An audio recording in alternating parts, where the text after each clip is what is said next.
C'est fait. Le Burkina Faso dispose d'un gouvernement de transition. La publication a été faite dimanche soir.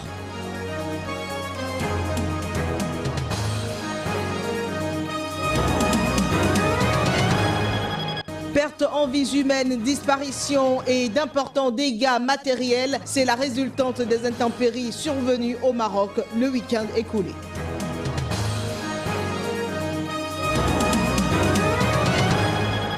Au Soudan, l'armée nie son implication dans un viol collectif dont elle est accusée. Le gouvernement a dépêché dans la région une mission sous la persistance des accusations.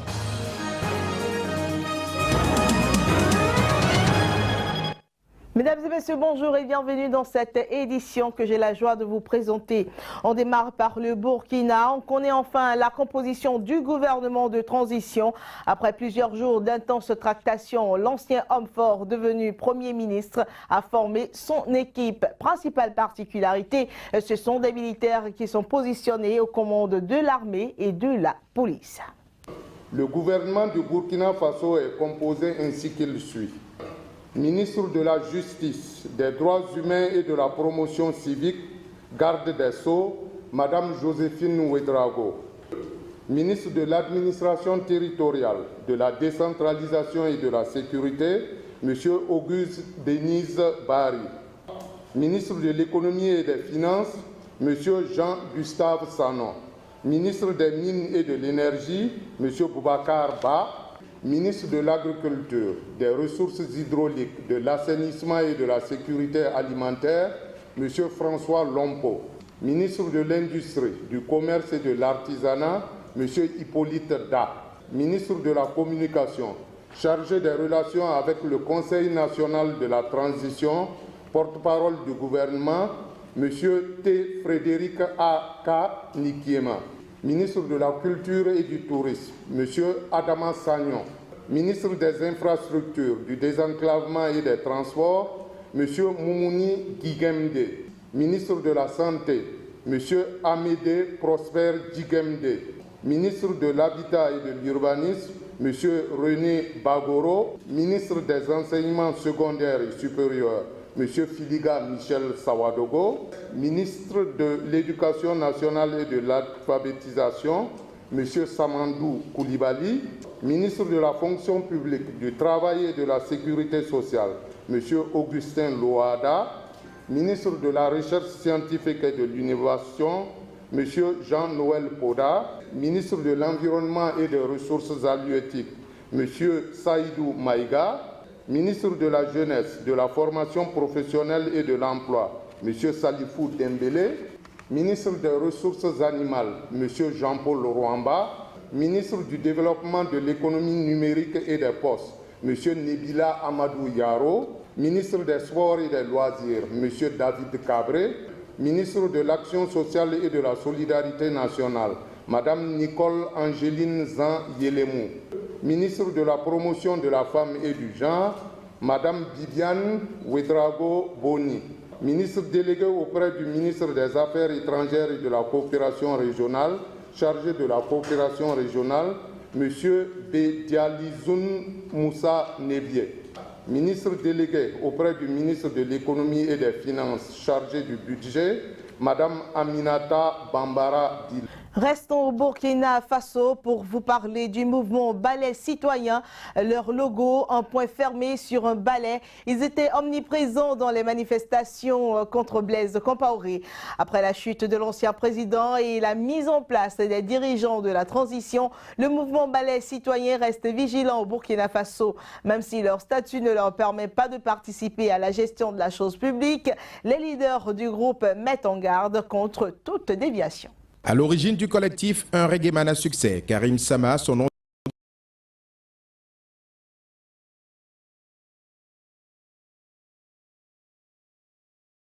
de scène, Sams Ledja est un pionnier du rap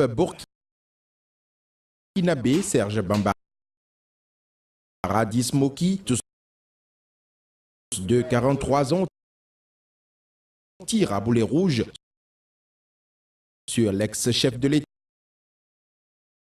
Le Balai Citoyen, créé fin juin 2013 naît d'une frustration face à l'immobilisme des opposants traditionnels à Blaise Compaoré. Dans un pays très jeune où 60% de la population a moins de 25 ans, l'impact individuel des musiciens sur Ballet Citoyen sert leur cause commune. On prend juste le pouvoir, repartir à zéro. Pour un temps, on va y croire, pour une fois que l'espoir est venu des sans-espoir. Le ballet a pour symbolique la propreté, le nettoyage. Et que lorsque vous prenez par exemple un brin de ballet tout seul, ça ne peut pas déplacer grand-chose, mais mis ensemble, on déplace véritablement de la vraie pourriture. Le 31 octobre, quelques heures avant la démission de Blaise Compaoré, ses leaders portés par la foule rencontrent l'armée à qui ils ont demandé de se mettre au service du peuple et de chasser l'ex-président. Le lendemain, des cadres du Ballet Citoyen ont été les premiers à scander le nom du lieutenant-colonel Isaac Zida, alors que ce dernier n'avait pas encore déclaré son appétit pour le pouvoir. Mais si les membres du Ballet Citoyen ont participé aux négociations entre armée et civile pour que les militaires abandonnent le pouvoir, les statuts du mouvement leur interdisent de s'investir davantage. Cette ligne censée éviter les compromissions conduira le collectif à laisser la transition aux mains des opposants traditionnels qu'ils critiquent justement pour leur compromission. Mais avertissent-ils, les nouveaux dirigeants seront face à un nouveau peuple qui sait qu'on peut faire chuter un régime avec de la détermination. Je souhaite vraiment pour mon pays un retour à une démocratie normale, transparente, participative, etc., le plus vite possible, et que chaque citoyen burkinabé puisse enfin se dire, se sentir cette fierté-là d'appartenir à ce pays. On passe l'attaque à de l'électricité, de la rage, la détermination en clair se lit sur tous les visages. C'est à ce moment-là seulement qu'une barrière est défoncée au cri de balayer tous ces ennemis de la liberté. Au Togo, le président Faure Gnassingbé a rencontré le chef de file de l'opposition, Jean-Pierre Fabre. C'était au lendemain de la manifestation de l'opposition à Lomé. Mais les discussions n'ont pas abouti à un consensus entre les deux hommes. La question d'une réforme constitutionnelle limitant à 2 le nombre de mandats présidentiels n'est toujours pas tranchée. Jean-Pierre Fabre appelle d'ailleurs ses partisans à manifester à nouveau samedi prochain. Et puis au Soudan, l'armée nie toute implication dans un viol collectif dont elle est accusée dans le Darfour. Mais au regard de la persistance des accusations, le gouvernement soudanais a dépêché des émissaires dans la région. Rappelons que l'information avait été révélée par un site d'information le 31 octobre dernier et qui rapportait que des soldats soudanais s'étaient rendus dans le village de Tabi suite à la disparition d'un des leurs et y avaient violé 200 femmes. Reportage.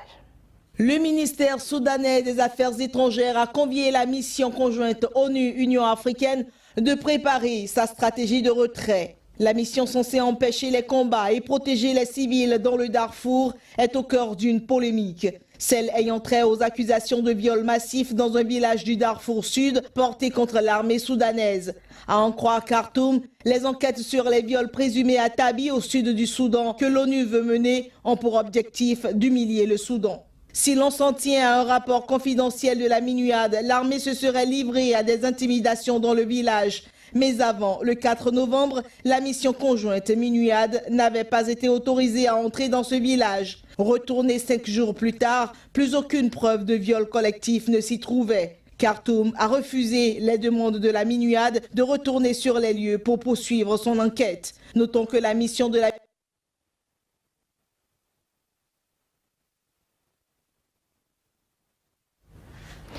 Au moins 5 personnes sont mortes et 16 autres portées disparues dans les intempéries qui ont sévi ce week-end dans le sud du Maroc. Le ministère de l'Intérieur a donné l'information dimanche. De violents orages ont entraîné des creux de plusieurs rivières au sud du pays.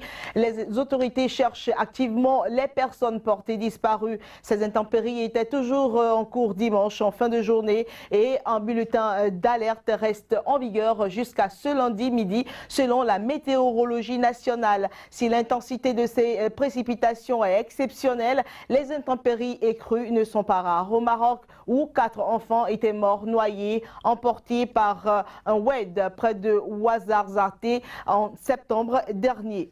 Et nous restons au Maroc et maintenant ce sera pour vous proposer la découverte de Mokhtar Touré. Il s'agit d'un réfugié ivoirien qui tient une petite boutique spécialisée dans la réparation de matériel ménager. Cela se situe dans une ruelle d'un quartier populaire de Rabat. Régularisé l'an dernier, il entrevoit désormais un avenir dans le royaume malgré les difficultés. Mokhtar est arrivé il y a 9 ans au Maroc. Il n'a été régularisé que l'année dernière, après des années d'attente et d'illégalité. Et dans ce quartier populaire de Rabat, il a pu ouvrir une petite boutique de réparation d'appareils ménagers. Une activité qui lui permet de petit à petit s'intégrer dans la société marocaine. Ça fait 4 mois que j'ai mon local. Bon, je peux dire que pour le moment c'est acceptable puisque au moins j'arrive à payer le local et je paye ma maison. Et même si je n'ai pas d'économie, je me dis bon, c'est le début. Avec le temps, les gens ils vont me connaître mieux. Le Maroc ne devrait être qu'une étape pour ces migrants qui visent l'Europe.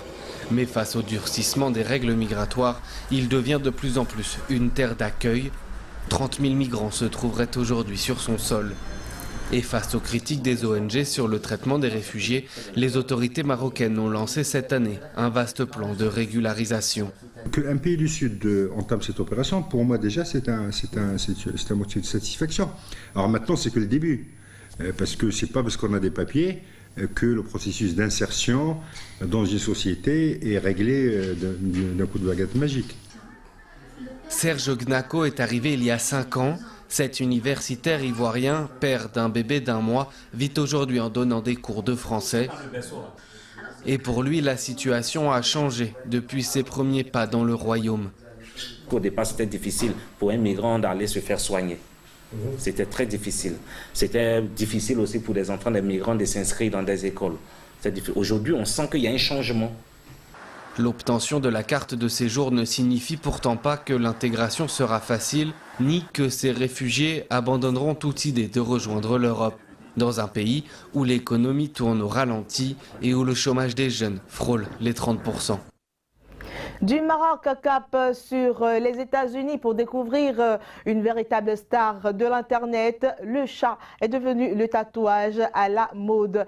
Dans le quartier de Williamsburg, à New York, la tatoueuse artiste Betty Rose en a fait sa spécialité. Elle reçoit de plus en plus de propriétaires qui, photo en main, sont prêts à immortaliser dans leur chair l'image de leur chat. Un salon de tatouage au nord de New York. Ici sont réunis plus de 350 exposants venus des 4 coins de la ville. Et sous les aiguilles des artistes, un tatouage plaît particulièrement, celui des chats. Vous savez, quand les gens découvrent une mode, certains d'entre eux se mettent à la suivre et tout le monde dit c'est une super idée, et ils le font aussi. C'est l'effet boule de neige. Les chats sont populaires depuis toujours sur le net, mais quand Grumpy Cat est vraiment devenu à la mode, ça a juste explosé. Et s'il y a un stand qui fait fureur, c'est celui de Betty Rose, jeune artiste venue de Brooklyn. Son truc à elle, le catou, comprenez le tatouage de chat. Une spécialité qui fait recette. En regardant sur son site internet, on a adoré ses dessins de chat. On a pu comparer avec d'autres tatoueurs et on a décidé de la choisir elle. Mais avant d'en faire son fonds de commerce, c'est sur sa peau que Betty Rose a testé le tatouage de chat. Un témoignage indélébile de son affection bien particulière pour les félins. Je gardais cet espace sur mon bras pour elle et je l'ai fait quelques mois après sa mort. C'est un portrait stylisé, donc ça lui ressemble, mais ce n'est pas vraiment elle. Dans le quartier très branché de Williamsburg, c'est dans ce salon que Betty travaille depuis 2 ans. 2 années au cours desquelles Betty s'est forgé une réputation et une longue liste de clients. Présente sur tous les réseaux sociaux, elle a fait de son catou une véritable marque de fabrique et ça marche. Car de tous les tatouages d'animaux de compagnie, c'est bien celui du chat qui s'est imposé comme un véritable business. Ça arrivait de temps en temps, mais c'était assez rare. C'était plutôt comme un tatou souvenir en noir et blanc, un dessin plutôt sérieux. Les dessins de Betty sont bien plus sympas. Plus qu'une mode, le tatou est un phénomène qui ne semble pas près de s'effacer. Et c'est la fin de cette édition. Mesdames et messieurs, merci de nous avoir reçus chez vous et très bonne suite de programme sur SICA.